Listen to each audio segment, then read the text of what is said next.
Welcome to Bible Fiber, where we are encountering the textures and shades of the prophetic tapestry in a year-long study of the 12 minor prophets, one prophet each month. I'm Shelley Neese, president of the Jerusalem Connection, a Christian organization devoted to sharing the story of the people of Israel. Amos is our featured prophet for November, and hopefully you've already had the chance to read the first 2 chapters of Amos. Otherwise, this will feel like a lot coming at you. These first 2 chapters are called the Oracles Against the Nations, OAN.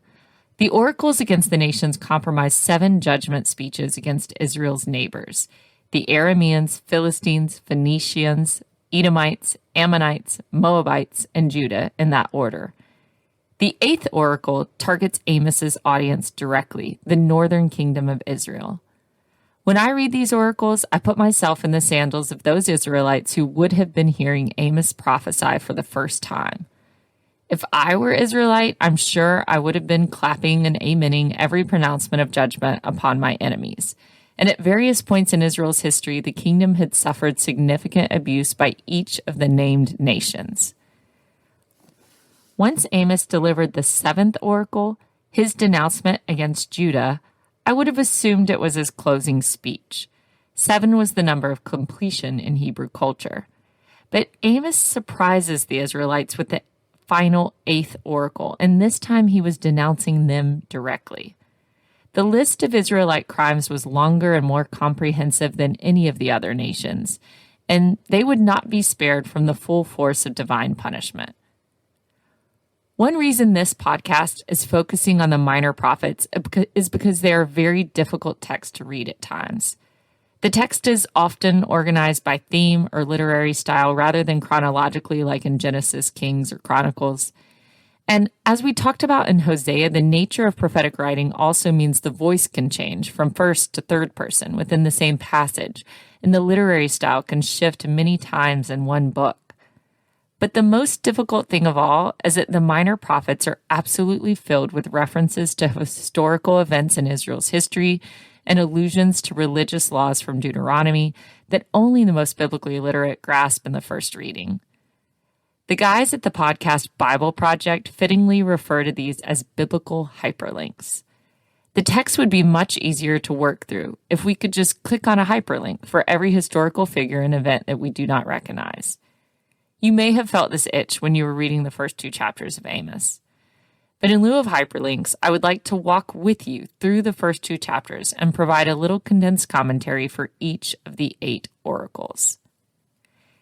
Amos follows a numerical formula to introduce each of his oracles. He always says, "For 3 transgressions of blank and for 4, I will not revoke the punishment." The only variation in this introduction is the city name that connects to each people group. This 3-4 pattern is found in other ancient Near Eastern literature. Look at even Proverbs 30 for an example of the 3-4 pattern also appearing in biblical wisdom literature. Based on the numeric formula, one would expect 4 crimes listed per oracle, but instead the number of crimes varies each time and is often only 1. As the oracles progress, they also escalate using the literary tool of parallelism to reinforce the crimes of each nation, and it reaches a climax with the crimes of Israel. Some Amos scholars note that the oracles are formatted like Egyptian execration texts. The execration texts are lists of the Pharaoh's enemies written on clay or stone. The texts were broken and buried as part of a magic curse or divination tradition. The oracles against the nations in Amos start with the most distant nations first, the Arameans, Philistines, and Phoenicians, and then move to nations with blood ties to Israel, the Edomites, Ammonites, Moabites, and Judah. Egyptian execration texts do the same, but they mostly move from enemies the greatest distance away geographically to Egypt's hostile neighbors. However, Amos's oracles are different from execration texts in a major way. The Egyptians used their ritual as a type of ritualistic war preparation that appealed to the divine by cursing their enemies beforehand. Amos seems to be doing something similar by cursing Israel's enemies at the start, But eventually the finger points directly at Israel, and this is one of the ways that biblical history telling is so much different than the way the Egyptians or other ancient empires told their stories. The Bible writers were very honest about the failings of their own people and leaders, in a transparent manner far removed from the worlds of the pharaohs. Throughout the oracles, Amos uses the names of large cities as synonymous with the nation. In the first oracle, he uses the numeric formula for 3 transgressions of Damascus, and for 4, I will not revoke the punishment. Damascus is synonymous with the Arameans, and the house of Hazael alludes to any member of the Aramean royal household. As the territory lying northeast of Israel, Aram posed a consistent threat to Israel's borders, particularly the geographically vulnerable region of Gilead. The Arameans coveted Gilead, one of Israel's northernmost cities on the east side of the Jordan River, for its lush farmland and its proximity to the King's Highway, an important trade route. Amos only names one sin to which the Arameans are guilty. They have threshed Gilead with threshing sledges of iron. 1:3. We don't know if Amos is describing the Aramean army literally torching Israelites with farm equipment, or if he is using the image as a symbol for the Arameans' brutality in war. God gave the territory of Gilead to the tribes of Gad, Reuben, and Manasseh, and by the standards of the Israelites, Arameans had no claim to the land.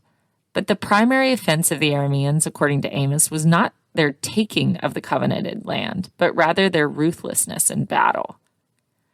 God's punishment against the Arameans was against the royal house, the elite, their fortified places, and the general population. This prophecy was fulfilled within a generation, and it comports with the narrative of Damascus's fall in 2 Kings 16. At the request and invitation of the kingdom of Judah, the Assyrian Empire destroyed Damascus, killed the king, and deported the citizens to Kir. According to Amos 9:7, the Arameans of Damascus had originally migrated from Kir, so they were returning to the land that they had already left. The second oracle is directed at Israel's longtime enemy, the Philistines.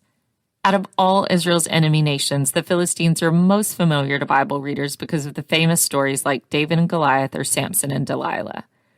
They occupied 5 cities along the southern coastal plain: Gath, Ashkelon, Ekron, Gaza, and Ashdod. Amos names all but Gath. Their primary sin, according to Amos, is their participation in the slave trade with the Edomites. Amos says they carried into exile entire communities to hand them over to Edom. 1:6.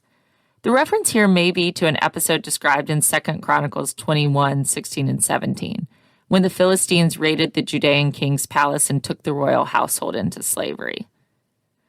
I wish I could say that this is a biblical example of outlawing slavery altogether as immoral. However, the laws of war in Deuteronomy did not forbid the practice of turning captives of war into slaves, but it did forbid the mistreatment of captives. See Deuteronomy 21:10-14. The methods in which Philistines were acquiring slaves somehow violated even the most basic of laws around the slave economy, and for their punishment, the Philistine strongholds would be burned by divine fire and the people would perish. Fire is the main form of divine punishment in all the oracles, and this prophecy was fulfilled by the Assyrian attack on Gaza in 734 BCE. The other Philistine cities also fell to later Assyrian kings. The third oracle is against Tyre, a prominent Phoenician port city in antiquity. Tyre, continuously occupied through the centuries, is today the 4th largest city in Lebanon. The denouncement on Phoenicia is almost identical to the condemnation of Philistia. They are guilty of delivering entire communities over to Edom. 1:9. Phoenicians did not do the capturing of slaves, but their huge harbors were certainly well poised in the maritime industry to profit off the trade and transfer of slaves. Amos adds one phrase to the condemnation of Tyre, that it didn't include against Philistia. They are not only guilty of the traffic of humans, but they violated a covenant of kinship. The kinship referenced here is the peace agreement and trade alliance that both King David and King Solomon forged with Phoenicia and lasted many years. See 2 Samuel 5:11 or 1 Kings 5. The marriage of Judean king Ahab to the Phoenician princess Jezebel shows how serious both parties took the alliance. Like Philistia, Tyre was predicted to be destroyed by divine fire. By 883 BCE, Assyria subdued the Phoenicians and forced them to pay heavy tithes to the king. But it was not until Alexander the Great that Tyre was completely captured and the majority of its people killed. The fourth oracle is against Edom and the naming of Edom's southernmost city of Teman and northernmost city of Basra that shows the fullness of Edom's punishment. This oracle marks a transition from condemnation of outsiders to condemnation of those nations which Israel has a fraternal covenant. Also, the tone of the oracles has escalated. The Ammonites and Philistines participated in the trade of Judean slaves, but the Edomites have the ultimate blood on their hands as they were the actual point men of the slave trade. According to the Bible, the Edomites were descendants of Esau, and they lived in the region from Seir. From the moment of Jacob and Esau's tenuous reunion, the relationship between Judah and Edom was tense. But still, the Bible continually refers to Judah and Edom as brothers. At various points, Judah subjugated Edom, like during the reign of King David, see 2 Samuel 8:14. But after the fall of the united monarchy, Edom rebelled and temporarily achieved their independence. The enmity the Edomites felt towards Jerusalem was most evident by their reaction to Jerusalem's fall to the Babylonians. The Edomites were quick to take advantage of Judah's plight, plundering the wreckage of the holy city and further slaughtering the Judeans who remained. The savagery of the Edomites will be a focus for one of our later prophets, Obadiah. I mentioned in my Joel 3 episode that Yahweh cursed the Edomites for their rejoicing over Judah's greatest moment of weakness. The fifth oracle was against another distant relative of Israel and Judah, the Ammonites. According to Genesis 19:30-38, the Ammonites descended from the incestuous relationship Lot had with his daughters after the fall of Sodom and Gomorrah. So technically, through the common patriarch Abraham, the Ammonites were cousins, even if they had the unfortunate origin story of being the products of incest. The land of Ammon with their walled city of Rabbah lay east of the Jordan. When the Israelites were entering the land of Canaan after their exodus from Egypt, God told them not to harass the Ammonites because the land they were on was their rightful possession through the lineage of Lot. Still, the Ammonites often caused problems for Israel and Judah. The sin that Amos highlights in his oracle is their use of excessive violence. According to Amos, the Ammonites ripped open pregnant women in Gilead in order to enlarge their territory. 1:13. Even by the standards of antiquity, Amos's audience would have condemned the savagery of Ammonite leaders. And Amos is clear that they were not even acting in self-defense. Their gratuitous violence was part of a land grab. The sixth oracle targets the Moabites. The Moabites were the other product of Lot's incestuous relationship with his daughters. Moab was an ancient kingdom in a mountainous region in the Jordan Valley. When Moses died before entering the Promised Land, he was buried in Moab, and Ruth, the ancestress of our Messiah, was Moabite. Despite this backdrop, the relationship between Judah, Israel, and Moab was never peaceful. One of the craziest stories in the Hebrew Scripture is the assassination of the obese Moabite king Eglon by the Israelite lefty Ehud. See Judges 3:15-20 for that one. The sins of the Moabites do not pertain to Israel at all, but how Moab mistreated another one of Israel's enemies, Edom. The primary offense was burning the bones of the king of Edom, thereby defiling his burial. While the diverse cultures had varying burial rites and religious beliefs around the afterlife, all agreed that the dead had a right to protected burial. And the Moabites were blind to even the most basic of universal laws that existed at this time. Strangely, too, this is the fourth oracle that Edom is featured in some way. Moab's punishment is like the others. They will be destroyed by fire and their leaders will die in war. Before the curse against Moab, a sense builds in Amos's poetry that there was a recognized standard for proper conduct in war. If such a standard did not already exist across borders, Amos was reminding everyone that an ethical code, an understanding of right and wrong, exists for all humanity. Everyone is an image bearer of God. And as the descendants of Noah, everyone is held to a universal standard of human decency. So the nations are called to account not only for how they treat the special people of God, but also how they use and abuse each other. Amos is denouncing the world he occupies as completely void of loyalty, honor, and empathy. Drawing from what is listed in the oracles, that code at the very least forbids gratuitous violence, 1:11, taking war prisoners into slavery, 1:6 and 9, attacking pregnant women, breaking covenants, and disrespecting the deceased. The seventh oracle is directed at Amos's own kingdom of Judah. The measuring stick by which Judah is held accountable is different than that of the other nations. As recipients of Yahweh's revelation, they are expected to follow more than a baseline moral code for the ethical standards of war. Their crime pertains to their religious worship. They have rejected the law of the Lord and have not kept his statutes. 2:4. They followed the same lies after which their ancestors walked. Also 2:4. Judah, like Israel, had privileged status among the nations of the world, and that they knew the one true God. He had instructed them in his ways so all would be well with them. God is calling for fire to destroy Jerusalem, and this prophecy would be fulfilled when the Babylonians burned Jerusalem in 586 BCE. The eighth and final oracle is against Israel, the very audience that Amos would have been addressing. Yahweh judged the other nations for acts they committed during wartime, but Israel was held accountable for how she had mistreated her own people even in times of peace. And for the first time in Amos's oracles, the numerical 3-4 formula delivers. Up to this point, only one sin had been named per oracle, but now there are many sins. Israel had horribly mistreated the poor and oppressed, trampling their heads and pushing them away, 2:7, and they were also guilty of sexual immorality and idolatry. Amos enforced the point that Israel's guilt was the greatest because they had been gifted God's revelation through the laws and prophets. Yahweh had called out the descendants of Abraham to be a kingdom of priests, an example of wisdom and justice to the world, and instead they were acting just like the nations. They had profaned the name of the Lord, 2:7, which is the equivalent of saying that they had been such a bad example of how a nation of Yahweh should act under the principles that he had given, that Yahweh's own reputation was at risk. Yahweh makes clear that the failure of his people by no means reflects a failure of his own divinity. He sets a sharp contrast between his faithfulness to the covenant and their complete breach of the covenant. Because of his great mercy, he delivered them from slavery in Egypt when they had been at their lowest low. And through his guidance, they conquered the land of Canaan, fighting back the much stronger peoples of the land on their behalf.